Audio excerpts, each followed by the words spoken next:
Saya menjaga apabila ada orang mau melihat atau mau dia mau kayak apa sih. Nah itu kalau saya suruh cuman dari luar aja mas.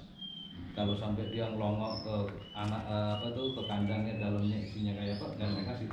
Terkecuali itu kondisi tidak ada yang nyarang atau tidak ada yang lagi netes. Oh, nggak ada burungnya deh. Ya, nggak ada burungnya, itu saya kasih. Dan itu pun ya mas, itu walaupun tidak ada yang nggak ada yang nelur atau yang ada yang netes, itu kalau sembarang orang juga ngaco mas. Itu ngaco. Dan burung tadinya udah mau ngangkat sarang jadi dia jadi ini ya apa istilahnya batal gitu. Karena dia seperti di hutan mas. Dia juga nggak mau terganggu, dia nggak mau ini. Itu prinsipnya seperti itu. Nah, sistem kandang ini untuk seperti di hutan itu apa pada sendiri seperti apa, ada suara airnya gitu. Itunya penting nggak sih menurut Pade? Apa kayak pohon atau apa? Kalau menurut saya enggak. Yang penting dia lembab.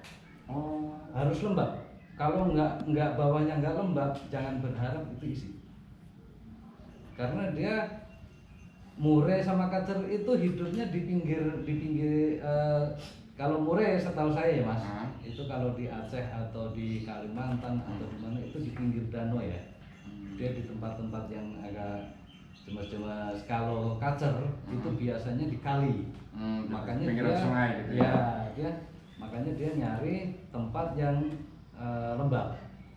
Nah, bagaimana caranya untuk supaya burung ini nyaman? Ya kita harus kontrol di dalam kandang itu dia kurang lembab atau dia terlalu lembab. Nah, itu kita harus peling benar-benar. Burung ini kok nggak ada reaksi nih, oh berarti kurang ini, kurang lembab atau airnya harus diganti atau tidak. Jadi nggak semua ya. Kadang-kadang orang begini mas, bersih, air selalu bersih, itu belum tentu. Jadi air itu kalau dia lagi ngangkut sarang, dia air diganti, itu udah pasti ngaco. Karena dia buat nyuci. Kalau dibersihin lagi, itu udah pasti ngaco. Karena udah merasa terganggu. Nah itu udah antepin aja. Nah nanti kalau udah selesai, baru kita ganti. Selesai diangkat sarang. Selesai dia udah ngangkatin sarang, udah telur, udah mau waktunya ini kita ganti. Yang penting kita tambahin aja. Karena dia merasa terganggu itu mas. Itu selama ini yang saya pelajarin ya. Dan dulu saya malah berbulan-bulan waktu di atas nggak pernah saya ganti. Yang penting nggak ada jentiknya. Nggak ada nyamuk. Nggak ada nyamuk. Dan satu sarang itu selalu dalam arti selalu bersih itu gini mas. Kalau memang udah sarang itu udah dipakai untuk 2 kali atau sampai 3 kali buat nyarang, kita ganti, kita buang. Minimal kita cuci, kita jemur, kita ganti. Nah itu nanti dilimpahkan ke indukan yang lain. Kalau pakai sarang itu terus, itu anakannya akan berakibat fatal. Nanti dia kena bakteri, dia akan lumpuh. Nah di situ kita harus pelajari. Itu pengalaman saya selama ya kurang lebih berapa tahun sih. Nah, kalau sepengalaman Pak De nih, Ya. Kalau kacer sendiri nih, ini hal udah yang beberapa kali atau hal yang pertama yang Pak De kerjain? Kacer itu sebenarnya gini mas, saya ini kan penasaran, orangnya itu penasaran gitu. Satu penasaran, keduanya saya mosok ya sih murai nggak bisa, saya kacer nggak bisa. Nah di situ sebenarnya kacer itu saya udah 2012 itu udah pernah nyoba. Cuman saya ngelihat pasar waktu itu kan saya nggak tahu pasar ya murai, terus saya mau itu sempat jadi, terus saya kembangkan tapi saya kok nggak bisa penjualan, terus terang aja nggak bisa, akhirnya saya lempar ke kampung. Itu semua saya lempar ke kampung. Nah terus saya ada sahabat dari Bulusowo, saya kenal dari awalnya dari Facebook menjadi saudara lah, seperti itu, menawarkan indukan dari dia, coba deh ini di breeding, saya minta tolong di breeding, saya breeding, alhamdulillah ada hasil. Dan itu terus terang aja, saya nggak pakai internet baca itu, nggak pernah saya, Mas. Karena itu bohong buat saya. Oh iya. Kalau internet itu betul atau YouTube Sesuai gitu ya. sesuai, kenapa nggak breeding sendiri? Itu prinsip. Gitu. Nah, ini Pak De, ini kan Pak De memang sesuai dengan pengalaman dan dengan keyakinan Pak De nih untuk di Kacer ini kan. Itu kan baru berapa hari udah langsung jodoh dan langsung angkut sarang ya, langsung bertelur gitu ya. Itu sebenarnya gini Pak De, yang saya ini itu feelingnya tuh apakah dikontrol tiap hari atau bagaimana tuh Pak De?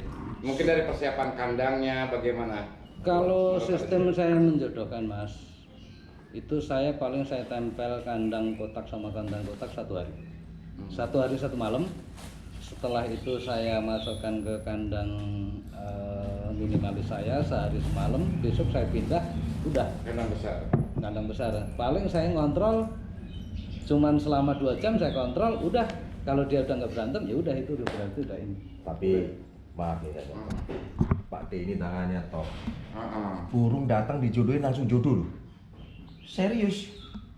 Burung datang di tempat saya kan saya bisa datang di sini saya jodohin langsung jodoh di bak mandi. Nah Om, saya mau tanya nih Om, kalau ngebreeding itu memang memang tangannya atau apanya nih Om? Kalau menurut saya Pak D ini ya tangannya yang bagus. Tangannya yang bagus, orangnya telaten. Makanya saya mau dan saya percayakan burung-burung saya ke beliau. Dan itu bukan burung murah loh itu. Itu palapa sama apa? Sama jantannya palapa. Ini baru saya buka. Kemarin Pak D juga nggak tahu. Pak D nanya. Iya. Palapa. Dan itu burung saya paling mahal ya menurut saya ya. Karena Sabil waktu itu kalau palapa udah banyak yang kenal lah. Siapa yang nggak tahu palapa gitu kan. Karena dia. Ini sekarang di breeding di sini nih. Palapa. Di breeding di sini. Palapa sama pohon natal ada di sini. Yang pohon natal baru ngangkat sarang.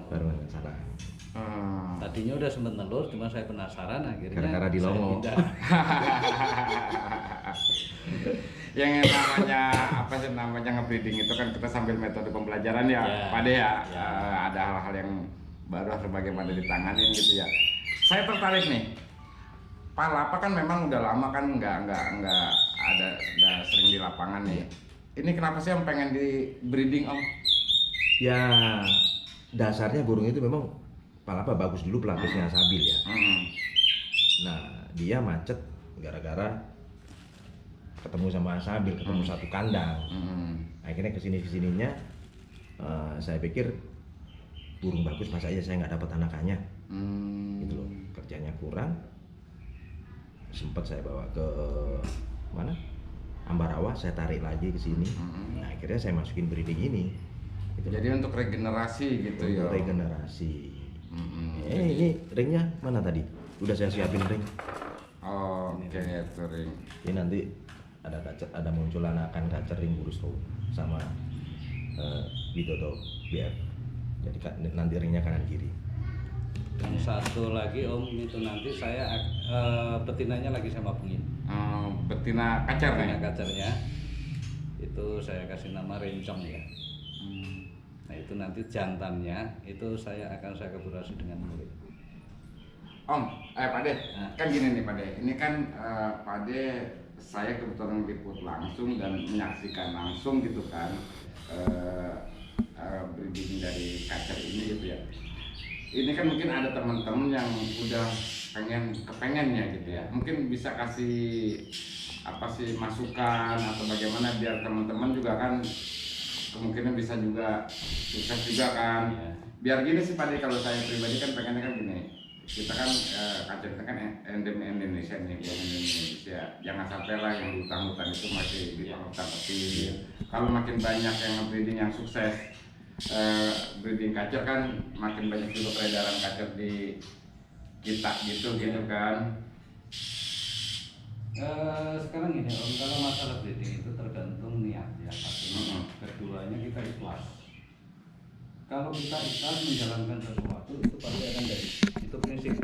Dan keduanya itu kita sama-sama percaya. Mau ibaratnya kita dititipin burung siapapun, saling melepaskan kepercayaan. Kita sama-sama percaya. Itu pasti jadi Om. Itu pasti jadi. Tapi satu hal ya, kunci untuk breeding itu jangan sekali-sekali kapan kamu nelur, kapan kamu netes. Bebasin aja kan. Di Cuekin aja. los aja. Los aja. Ibaratnya kayak Om nih, mau investasi sesuatu. Tapi kalau investasi itu jangka panjang, berarti kan Om tidak mengharapkan kapan gue dapet. Iya. Karena investasi ya Om ya. Sama Om, breeding pun juga seperti itu. Kalau cara berpikir seperti itu, insya Allah akan semuanya kan berhasil. Tapi kalau umpamanya saya harus cepat dapat hasilnya, Iya. jangan berharap. Itu jangan berharap. Karena semua makhluk itu sebenarnya udah ditakdirkan masing-masing. Dan satu keduanya belajarlah, diajak bicara di dalam kandang. Itu ya kalau boleh dibilang kita kayak orang gila ya. Kalau orang yang lihat kayak orang gila. Tapi kita bicara sama yang kita pelihara. Mintalah sama dia, tolong kasih rezeki, tolong kasih keturunan, terus mudahkan segala sesuatu. Udah saya bikinkan rumah baik, saya kasih makanan enak, insya Allah dia ngasih. Ada tetap ya, Tetap ada ritual. ada ritualnya. Kita ibaratnya kita minta itu kita ngobrol sama dia.